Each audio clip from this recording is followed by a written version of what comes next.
Hello friends, you are welcome to my channel NCERT power. इस video में हम लोग रीडिंग करेंगे इतिहास कक्षा 6 का अध्याय 7 राज्य से साम्राज्य। यह अध्याय बहुत ही महत्वपूर्ण और रोचक होगा क्योंकि इस अध्याय में हम लोग सारनाथ में स्थित एक विशाल स्तंभ के बारे में और ब्राह्मी लिपि तथा मौर्य साम्राज्य के बारे में विशेष रूप से पढ़ेंगे और इसमें महत्वपूर्ण नगरों के बारे में पढ़ेंगे जिसे मानचित्र में अगले पृष्ठ पे बताया गया है।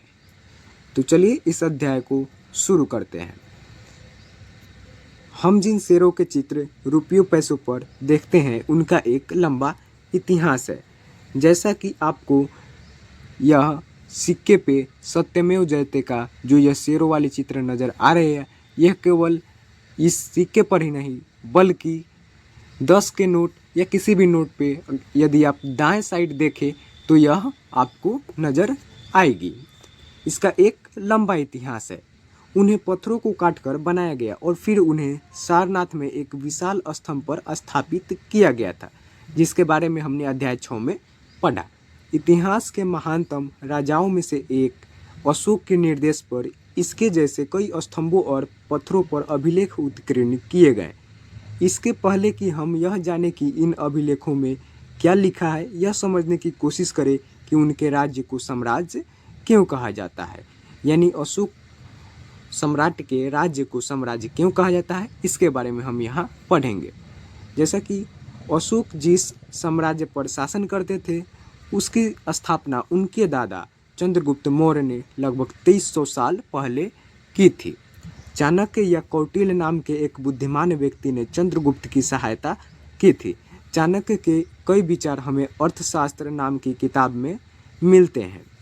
साम्राज्य में बहुत से नगर थे जिन्हें मानचित्र पे काले बिंदुओं से दिखाया गया है अगले पृष्ठ पे। जैसे हम अगले पृष्ठ पे चलेंगे मानचित्र को अच्छी तरह से समझेंगे।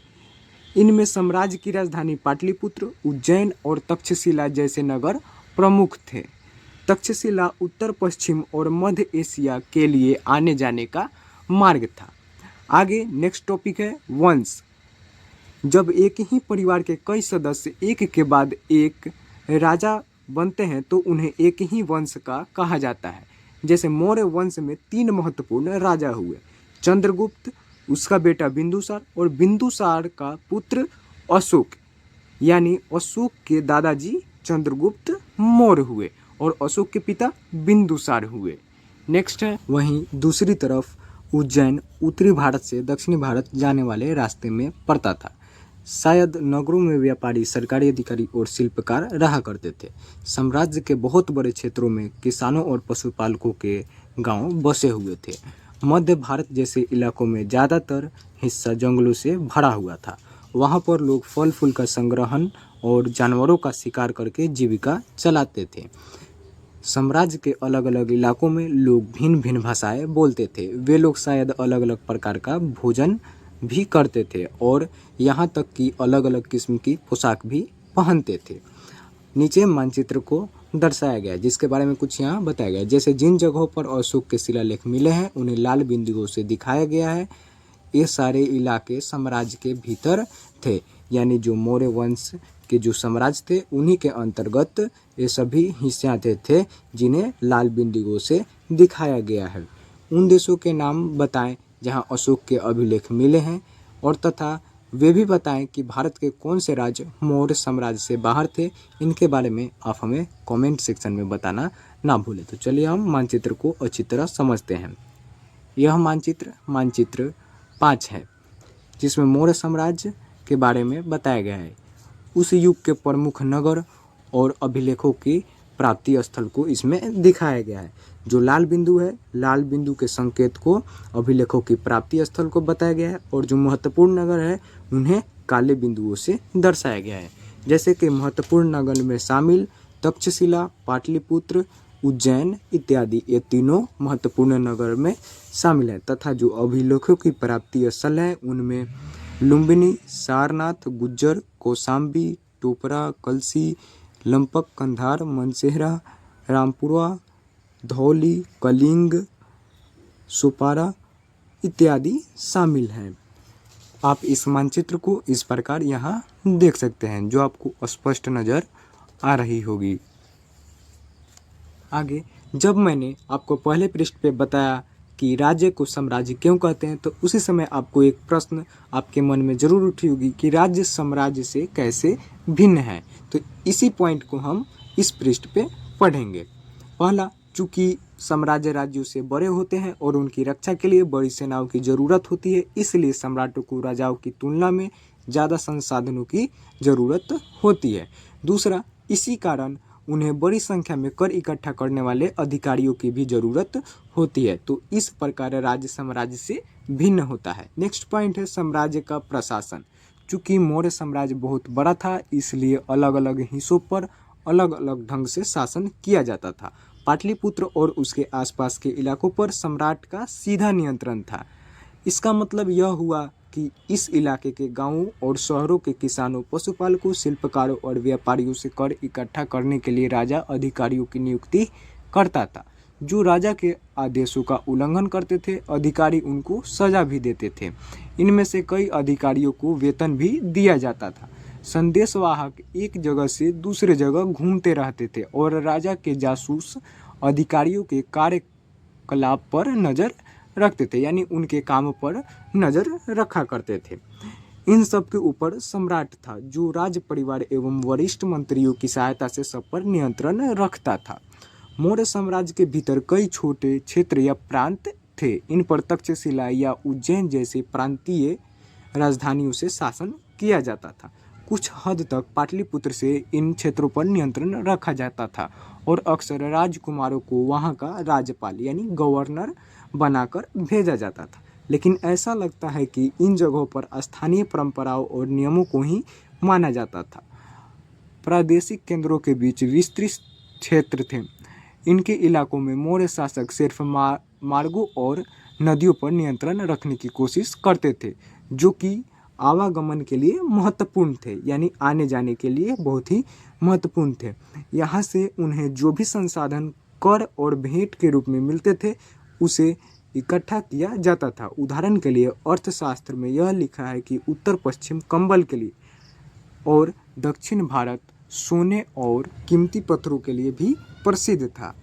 संभव है कि संसाधन नजराने के रूप में इकट्ठे किए जाते थे। नजराना यानी कर के रूप में इकट्ठा किया जाता था और अंत में जंगल वाले इलाके आते थे। वहां रहने वाले लोग काफ़ी हद तक स्वतंत्र थे। उनसे यह उम्मीद की जाती थी कि वे मौर्य पदाधिकारियों को हाथी, लकड़ी, मधु और मोम जैसी चीज़ें लाकर दे।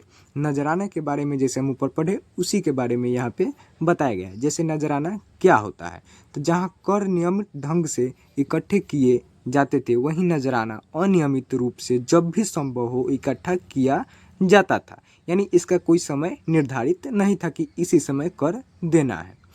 ऐसे नजराने विविध पदार्थों के रूप में प्रायः ऐसे लोगों से लिए जाते थे जो स्वेच्छा से इसे देते थे, यानी अपने मन से जो देते थे उसे स्वेच्छा कहते हैं। नेक्स्ट पॉइंट है राजधानी में सम्राट। मेगास्थनीज चंद्रगुप्त के दरबार में पश्चिम एशिया के यूनानी राजा सेल्यूकस निकेटर का राजदूत था। मेगास्थनीज ने जो कुछ देखा उसका विवरण दिया। यहाँ हम उसके विवरण का एक अंश दे रहे हैं। जैसे यहाँ पे उस मेगास्थनीज के एक विवरण के अंश को यहाँ प्रस्तुत किया गया है। जैसे उन्होंने बताया, सम्राट का जनता के सामने आने के अवसरों पर शोभा यात्रा के रूप में जश्न मनाया जाता है। उन्हें एक सोने की पालकी में ले जाया जाता है। उनके अंगरक्षक सोने और चांदी से अलंकृत हाथियों पर सवार रहते हैं।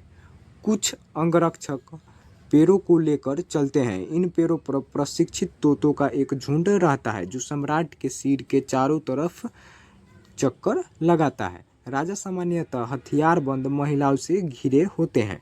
वे हमेशा इस बात से डरे रहते हैं कि कहीं कोई उनकी हत्या करने की कोशिश न करे। उनके खाना खाने के पहले खास नौकर उस खाने को चखते हैं। वे लगातार 2 रात एक ही कमरे में नहीं सोते थे। और दूसरे जो अंश को प्रस्तुत किया गया है वह है पाटलिपुत्र, आधुनिक पटना के बारे में, यानी वर्तमान पटना के बारे में। उस समय पाटलिपुत्र के बारे में उस समय मेगास्थनीज ने क्या विवरण दिया। यह एक विशाल और खूबसूरत नगर है। कौन? तो पटना। यह एक विशाल प्राचीर से घिरा है जिसमें 570 बुर्ज और 64 द्वार हैं। 2 और 3 मंजिल वाले घर लकड़ी और कच्ची ईंटों से बने हैं। राजा का महल भी काठ से बना है जिसे पत्थर की नक्काशी से अलंकृत किया गया है कि कोई दुश्मन यह न जान सके कि यह लकड़ी का बना हुआ है। यह चारों तरफ से उद्यानों और चिड़ियों के लिए बने बसेरों से घिरा है। नेक्स्ट पॉइंट है अशोक एक अनोखा सम्राट। अशोक मौर्य वंश के सबसे प्रसिद्ध शासक थे। वह ऐसे पहले शासक थे जिन्होंने अभिलेखों द्वारा जनता तक अपने संदेश पहुंचाने की कोशिश की। अशोक के ज़्यादातर अभिलेख प्राकृत भाषा और ब्राह्मी लिपि में है क्योंकि उस समय प्राकृत भाषा आम लोग भी भली भांति समझते थे और जो लोग उस भाषा को नहीं पढ़ पाते थे वे अशोक सम्राट के सैनिकों द्वारा उन्हें पढ़कर बताया जाता था। नेक्स्ट पॉइंट है अशोक का कलिंग युद्ध। कलिंग तटवर्ती उड़ीसा का प्राचीन नाम है जिसके बारे में हमने मानचित्र 5 में इसी अध्याय में बताया। आप वीडियो को पीछे करके उस मानचित्र को फिर से देख सकते हैं जिसमें मैंने कलिंग का नाम अवश्य लिया है। अशोक ने कलिंग को जीतने के लिए एक युद्ध लड़ा लेकिन युद्ध जनित हिंसा और खून खराबा देखकर उन्हें युद्ध से वितृष्णा हो गई, यानी युद्ध से घृणा हो गई। उन्होंने निर्णय लिया कि वे भविष्य में कभी युद्ध नहीं करेंगे। नेक्स्ट पॉइंट है कलिंग युद्ध का वर्णन करता हुआ अशोक का अभिलेख।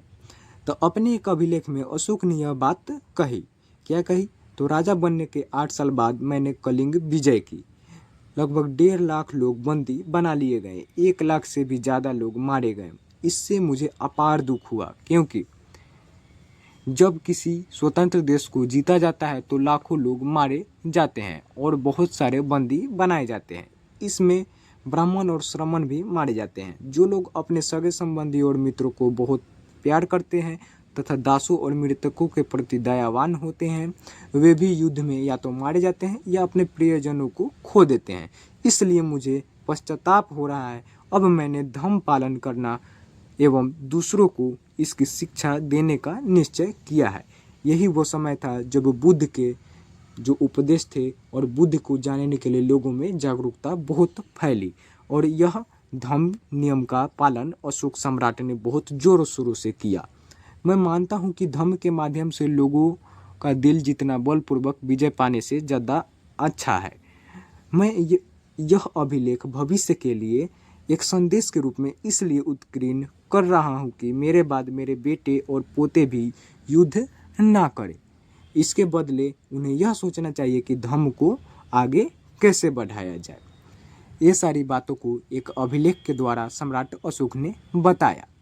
आगे धम्म संस्कृत शब्द धर्म का प्राकृत रूप है। आगे हम जानेंगे कि सम्राट अशोक का धम्म क्या था। अशोक के धम्म में किसी देवता की पूजा अथवा किसी कर्मकांड की आवश्यकता नहीं थी। उन्हें लगता था कि जैसे पिता अपने बच्चों को अच्छे व्यवहार की शिक्षा देते हैं वैसे ही यह उनका कर्तव्य था कि अपने प्रजा को निर्देश दे। वे बुद्ध के उपदेशों से भी प्रेरित हुए थे। ऐसी कई समस्याएं थी जिनके लिए उनमें संवेदना थी, केवल कलिंग युद्ध को लेकर ही नहीं। उनके साम्राज्य में अलग अलग धर्मों को मानने वाले लोग थे और इससे कई बार टकराव पैदा हो जाता था। जानवरों की बलि चढ़ाई जाती थी, दासों और नौकरों के साथ क्रूर व्यवहार किया जाता था। इनके अलावा परिवार में व पड़ोसियों के बीच भी झगड़े होते रहते थे। अशोक ने यह महसूस किया कि इन समस्याओं का निदान उनका कर्तव्य है। इसलिए उन्होंने धम्म महामात नाम के अधिकारियों की नियुक्ति की जो जगह जगह जाकर धम्म की शिक्षा देते थे। बगल में यह जो चित्र नज़र आ रही है यह अशोक के समय की एक मूर्ति कला का एक नमूना है। इसके बारे में ऊपर इस तरह बताया गया है। यह उत्कृष्ट पॉलिश वाले पत्थर की मूर्ति है जो इस प्रकार यहाँ दिखाया गया है। यह बिहार के रामपुरवा में मिले एक मौर्यकालीन स्तंभ का एक हिस्सा है। यह मूर्ति अभी इसे राष्ट्रपति भवन में रखा गया है। यह उस समय की मूर्ति कला का एक नमूना है जिसे आप इस पृष्ठ पर इस तरह देख पा रहे हैं। आगे इसके अतिरिक्त अशोक ने अपने संदेश कई स्थानों पर शिलाओं और स्तंभों पर खुदवा दिए। अधिकारियों को यह निर्देश दिया गया कि वे राजा के संदेश को उन लोगों को पढ़कर सुनाए जो खुद पढ़ नहीं सकते थे। अशोक ने धर्म के विचारों को प्रसारित करने के लिए सीरिया, मिस्र, ग्रीस में दूत भेजे।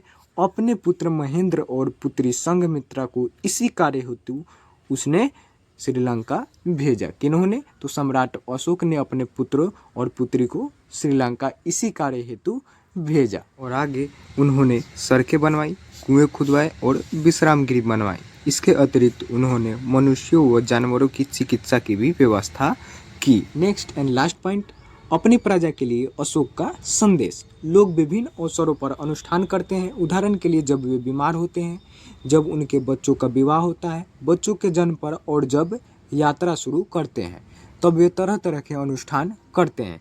ये कर्मकांड किसी काम के नहीं। इसके बदले यदि लोग दूसरी रीतियों को माने तो वह ज़्यादा फलदायी होगी। यह संदेश किनका है? तो सम्राट अशोक का। तो लोगों का यह भी सवाल रहा होगा कि ये अन्य प्रकार की रीतियाँ क्या है? तो ये है अपने दासों और नौकरों के साथ अच्छा व्यवहार करना, बड़ों का आदर करना, सभी जीवों पर दया करना और ब्राह्मणों तथा श्रमणों को दान देना। अपने धर्म की प्रशंसा या दूसरों की धर्म की निंदा करना, दोनों ही बातें गलत है। हर किसी को दूसरे धर्म का आदर करना चाहिए। यदि कोई अपने धर्म की बड़ाई और दूसरों की धर्म की बुराई करता है तो वह वास्तव में अपने धर्म को ज़्यादा नुकसान पहुंचा रहा है। इसलिए हर किसी को दूसरे के धर्म के प्रमुख विश्वासों को समझने की कोशिश करते हुए उसका आदर करना चाहिए। आगे, ब्राह्मी लिपि। आधुनिक भारत की ज़्यादातर लिपियाँ पिछले सैकड़ों वर्षों में ब्राह्मी लिपि से उत्पन्न हुई है, क्योंकि यह सबसे प्राचीन लिपि में एक है। यहाँ आप अ अक्षर को अलग अलग भाषाओं की लिपियों में देख सकते हैं, जिसे इस पृष्ठ पे इस तरह दिखाया गया है। ये सभी अ है, जो कि आरंभिक ब्राह्मी में, यानी जो पहले जो सबसे लिपि थी आरंभिक ब्राह्मी में अ इस प्रकार लिखा जाता था, और वर्तमान यानी आधुनिक समय में देवनागरी हिंदी में अ इस प्रकार लिखा जाता है, और बांग्ला में इस प्रकार, और मलयालम में इस प्रकार, और तमिल में अ इस प्रकार लिखा जाता है। तो इस तरह हमारा यह अध्याय समाप्त होता है। और अगले अध्याय 8 में गांव, शहर और व्यापार, जिसमें आहत सिक्कों के बारे में बताया गया है, वो बहुत ही रोचक और बहुत ही महत्वपूर्ण है। और मैं आपको एक बात बताना चाहूँगा कि मैंने इस अध्याय का PDF नोट्स लिंक के रूप में डिस्क्रिप्शन बॉक्स में डाल रखा है, जहाँ से आप इस अध्याय का PDF नोट्स डाउनलोड कर सकते हैं। यह मेरा खुद से बनाया हुआ PDF नोट्स है। तो धन्यवाद दोस्तों, इसी तरह बने रहें हमारे चैनल NCERT पावर के साथ। और जाते जाते इस वीडियो को लाइक और इस चैनल को सब्सक्राइब और अपने प्रियजनों दोस्तों के साथ शेयर करना ना भूलें। हमारी सोच, आपकी सफलता। जय हिंद।